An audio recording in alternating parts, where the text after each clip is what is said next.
बाड़ी और Bareilly sub division की ग्राम रक्षा नगर रक्षा समिति के सम्मेलन में हमारे बीच उपस्थित दोनों एसडीओपी सर, थाना प्रभारीगण, हमारे सभी जो ग्राम रक्षा नगर रक्षा समिति के सदस्य हैं, मीडिया बंधु हैं, सभी गणमान्य नागरिक हैं, हमारे पुलिस के साथी हैं, सबका स्वागत है। स्वागत तो मैंने टोकन या कहें कि एक फोटो के लिए ज़रूरी होता है इसलिए ले लिया, वरना स्वागत तो हमारी तरफ से आपका है कि आप अपना समय दे करके और यहाँ पर आए हैं। हमारा तो काम है और हमारा एक जॉब है, लेकिन आप अपने अमूल्य समय में से अपना समय निकाल करके और समाज के लिए और जो पुलिसिंग से रिलेटेड मैटर है उसके लिए आप दे रहे हैं। आप सभी का ताली बजा करके स्वागत है। ये जो नगर रक्षा समिति का सम्मेलन है ये अभी तीसरा है। हर सब डिवीजन में जाकर के ये करने की बजाय जिले में करने के सब डिवीजन वाइज करने से ज़्यादा अच्छा पार्टिसिपेशन होगा और ज़्यादा लोगों से बातचीत हो पाएगी, मुलाकात हो पाएगी, ये सोच करके ये किया गया है। अभी हम रायसेन का कर चुके हैं और बेगमगंज का कर चुके हैं, ये बाड़ी और बरेली का सेम ये किया जा रहा है। आप सभी लोग जब गणेश उत्सव आए, जब इसके बाद दशहरे के पहले दुर्गा जी का त्यौहार, दशहरा का त्यौहार और जो भी बड़े उत्सव हुए जहाँ बड़ी संख्या में लोगों की गैदरिंग हुई, उसमें सभी आप जानते हैं कि पुलिस कभी इतनी ज़्यादा नहीं हो सकती कि वो सारी व्यवस्थाएं संभाल ले। उसमें आप लोगों ने पुलिस के साथ कंधे से कंधा मिला करके एक अच्छा अपना योगदान दिया, जिसके कारण से सभी त्योहार शांतिपूर्वक ढंग से संपन्न हुए। इसके लिए आप सभी लोगों को बहुत बहुत बधाई।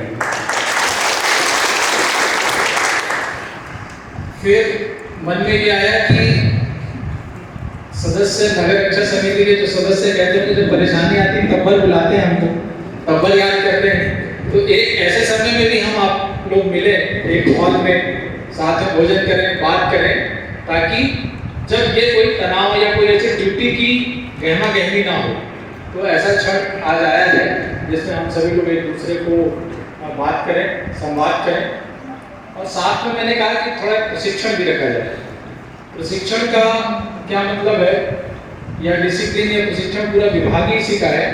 इसको आप इस ढंग से समझ सकते हैं कि जो भी हम लड़ाइयाँ हारे या बाहर से अंग्रेजों ने हमारे ऊपर राज किया, किस कारण से किया। 3000 की फौज 25,000 की फौज को हरा देती थी। क्यों हरा देती थी? क्योंकि 25,000 की फौज संगठित नहीं थी। वो एक कॉमन उनका गोल नहीं था, जो उद्देश्य था उसमें या कहीं ना कहीं उनके प्रशिक्षण में कमी थी। वही प्रशिक्षित जो फोर्स होती है वो 100 लोग भी 1000 जैसा काम करते हैं। तो अगर आप और हमको क्या करना है, कौन से ऐसे मुद्दे हैं जिनको हम साल के बाकी समय में ले सकते हैं, टेकअप कर सकते हैं और समाज के सुरक्षा में, समाज के बुराई के उन्मूलन में हम मदद कर सकते हैं, इस पे हम थोड़ी बात करते हैं। हमारे जो नए डीजीपी साहब हैं उन्होंने भी 3 जो बिंदु हैं उन पे बताया हुआ है। 3 बिंदु वो हैं। एक पहला जो सबसे पहला है वो है ट्रैफिक। आप सभी एक बहुत बड़े हाईवे के किनारे ये सारा पूरा बेल्ट बसा हुआ है और भी अलग अलग रास्ते जाते हैं। कस्बे के अंदर की व्यवस्था है तो ट्रैफिक को एक तरह से 2 हिस्सों में बांट सकते हैं।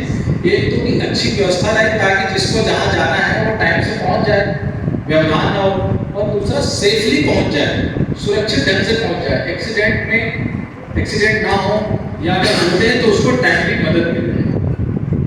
ये एक पहला मुद्दा है। दूसरा मुद्दा है साइबर सुरक्षा।